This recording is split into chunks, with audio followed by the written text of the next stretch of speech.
నమస్తే నేను Gayatri welcome to Edunine career guidance Josh innovations private limited Edunine overseas consultancy Telangana EAPCET exam అయితే అయిపోయిందండి. So మనకి నార్మలైజ్డ్ మార్క్స్ ఇలా కూడా రిలీజ్ చేశారు. ఎంత మార్క్స్కి ఎంత ర్యాంక్ రావచ్చు అంటూ కూడా ఎస్టిమేషన్స్ అయితే జరుగుతున్నాయి. అఫీషియల్ వెబ్సైట్ ఎవరికైనా చెక్ చేసి అలవాటు ఉంటే కూడా అఫీషియల్ వెబ్సైట్ అయితే చెక్ చేయండి. నార్మలైజ్డ్ మార్క్స్ తర్వాత కూడా మళ్ళీ ర్యాంక్స్ అటు ఇటుగా చేంజ్ అయ్యే అవకాశం ఉంటుందండి. సో మీరు +or-10 పెట్టుకుని మీకు ఎంత ర్యాంక్ రావచ్చు, తక్కువ ఎక్కువ అనేది క్యాలిక్యులేట్ చేసుకోండి. ఓకేనా?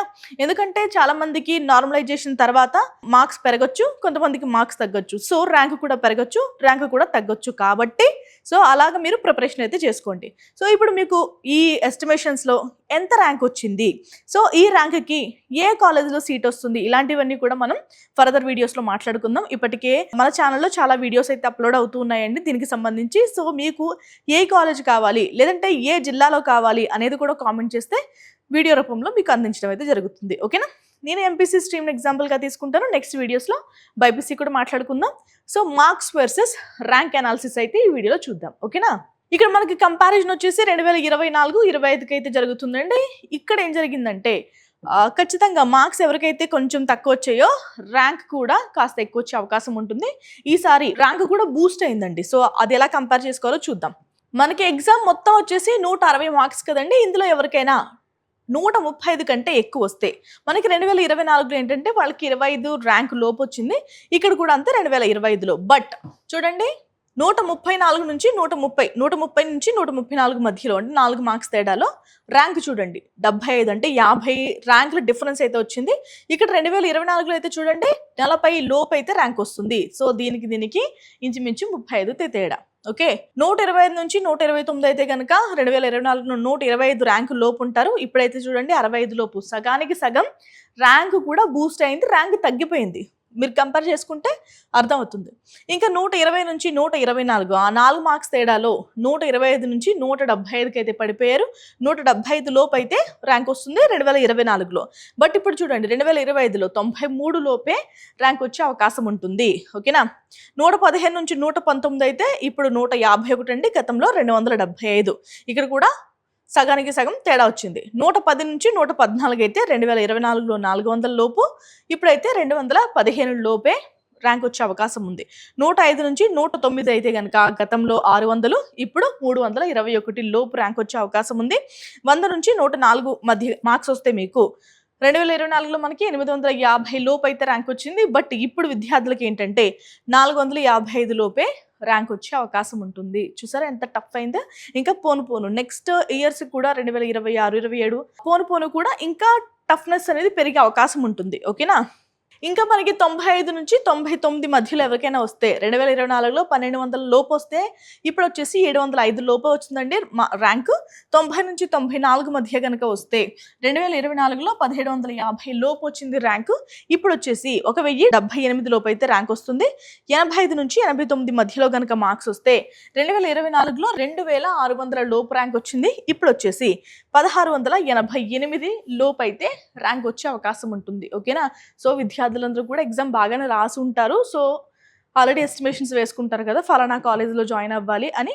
ఆ కాలేజీకి మీ కాస్ట్కి సంబంధించి ఎంత ర్యాంక్ ఉంది కౌన్సిలింగ్లో చూసుకోండి. ఓకేనా?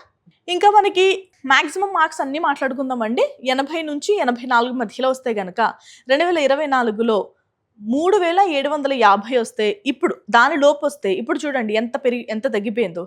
1000 ఇంచుమించు 1000 ర్యాంక్ అనేది మీరు పడిపోతారు. 6 మార్కుల తేడాకి గతంకి ఇప్పటికి ఇంత డిఫరెన్స్ అయితే వచ్చింది. 2613 లోపే మీకు ర్యాంక్ వచ్చే అవకాశం ఉంది. 75 నుంచి 79 మధ్య ఎవరికైనా ఎంసెట్లో గనక మార్క్స్ వస్తే గతంతో పోలిస్తే ఇప్పటికీ ఇంచుమించు 1500 ర్యాంక్ అయితే పెరిగిందని చెప్పొచ్చు. 3995 లోపే మీకు ర్యాంక్ వచ్చే అవకాశం ఉంటుంది. ఇక్కడ 70 నుంచి 74 మధ్య కనుక వస్తే 6104 లోపే మీకు ర్యాంక్ వచ్చే అవకాశం ఉంటుందండి. టఫ్నెస్ అనేది చాలా పెరిగిందని చెప్పొచ్చు. ఓకేనా? ఇంకా 65 నుంచి 69 మధ్యలో వస్తే కనుక ఈ సంవత్సరం 9226 లోపే రావచ్చు. గతంతో పోలిస్తే 4000 డిఫరెన్స్ ఇంచుమించుగా. 60 నుంచి 64 మధ్య కనుక మీకు మార్క్స్ వస్తే 14416 లోపే ర్యాంక్ రావచ్చు. గతంతో పోలిస్తే ఇక్కడ కూడా 4000 ర్యాంక్ అనేది తేడా. 55 నుంచి 59 మధ్య గనుక వస్తే 24,026 లోపు అయితే ర్యాంక్ వచ్చే అవకాశం ఉందండి. ఇక్కడ ఇంచుమించుగా 6,000 ర్యాంక్ అనేది జంప్ అయింది. ఓకే, ముందుకు షిఫ్ట్ అయింది. అండ్ ఇంకొకటి ఏంటంటే మీరు +10 మార్క్స్ అయితే యాడ్ చేసుకుని డిడక్ట్ చేసుకుని ర్యాంక్ అనేది ఎస్టిమేషన్ వేసుకోండి. ఓకేనా, ఇంకా 40 నుంచి 54 మధ్య కనుక మార్క్స్ వస్తే 2025లో చూడండి 44,121 లోపు అయితే ర్యాంక్ వచ్చే అవకాశం ఉంది. ఇక్కడ చూడండి 54,000 10,000 ర్యాంక్ అనేది తేడా. మనకి మార్క్స్ తగ్గే కొద్దీ ర్యాంక్స్ అనేవి 1, 2 కాదు 10,000, 20,000 జంప్ అయ్యే అవకాశం ఉంటుంది.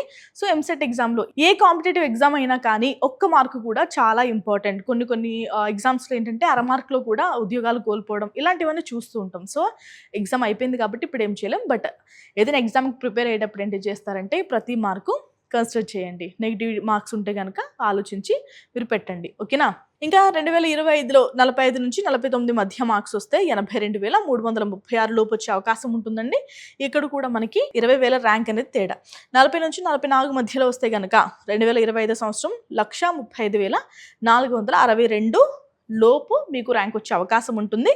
సో గతంతో పోలిస్తే 2024 లెక్కల ప్రకారం ఇక్కడ మనకి 30,000 ర్యాంక్ అనేది తేడా. సో ఆ మధ్యలో 30,000 మంది ర్యాంక్స్ అనేవాళ్ళు ఉన్నారు. 30,000 rank in the sense students. ఓకేనా, అంతమంది వచ్చేసారు. సో నెక్స్ట్ ఇంకా 35 నుంచి 39 మధ్య కనుక ర్యాంక్ వస్తే గతంతో పోలిస్తే ఇప్పుడు ఇంచుమించు 30,000 ర్యాంక్స్ అనేది తగ్గిందండి. 1,45,268 గతంలో 1,75,000. ఇక 30 నుంచి 34 మధ్య ర్యాంక్ వస్తే గతంలో 1,80,000 ఇప్పుడు 1,50,000. ఇక 2024 లెక్కల్లో 20 నుంచి 24 మధ్య కనుక వస్తే 1,81,000 ఇప్పుడు 1,51,700. ఇక 19 కంటే తక్కువ వస్తే కనుక మార్క్స్ 1,85,000 లోపు అయితే వచ్చింది. ఇప్పుడు వచ్చేసి 1,51,800 లోపు అయితే ర్యాంక్ వచ్చే అవకాశం ఉంటుంది. ఓకేనా, మనకి ఇక్కడ ఏంటంటే 10 మార్కులు 5 మార్కులు 1 మార్కు తేడాలో కూడా 20,000 30,000 ర్యాంక్ అయితే జంప్ అయ్యే అవకాశం ఉంటుంది. ఓకేనా, సో మీకు ఇచ్చే సలహా ఏంటంటే కౌన్సిలింగ్లో చాలా మందికి ఏంటంటే గతంలో కూడా మనం మాట్లాడుకున్నాం, మన ఛానల్లో క్లిప్పింగ్స్ ఉంటాయి చూడండి. మంచి ర్యాంక్ వచ్చిన విద్యార్థి కూడా మాక్ కౌన్సిలింగ్ జరుగుతుంటుంది కదా. మాక్ కౌన్సిలింగ్లో ఎలా అంటే వాళ్ళకి సీటే రాలేదు. సో మంచి 1000 లోపు ర్యాంక్ వచ్చిన వాళ్ళు కూడా సరిగా పెట్టుకోలేకపోయారు మాక్ కౌన్సిలింగ్లో. సో ఇప్పుడు ఏం చేస్తారంటే మీరు మాక్ కౌన్సిలింగ్లో పార్టిసిపేట్ చేయండి. అండ్ మీకు కౌన్సిలింగ్లో ఎవరైనా హెల్ప్ కావాలి అంటే ఖచ్చితంగా ఎడ్యునియన్ కెరీర్ గైడెన్స్ని సంప్రదించండి. ఎందుకంటే కౌన్సిలింగ్లో మీరు మంచి కాలేజ్ మిస్ అయిపోయారనుకోండి 4 సంవత్సరాలు మీకు ఇష్టం లేని కాలేజ్లో చదవాలి. సో ఓపిక్గా కౌన్సిలింగ్లో హెల్ప్ చేస్తాం కాబట్టి ఎడ్యునియన్ కెరీర్ గైడెన్స్ని సంప్రదించండి. ఇది ఇవాల్టి video. Thank you so much for watching.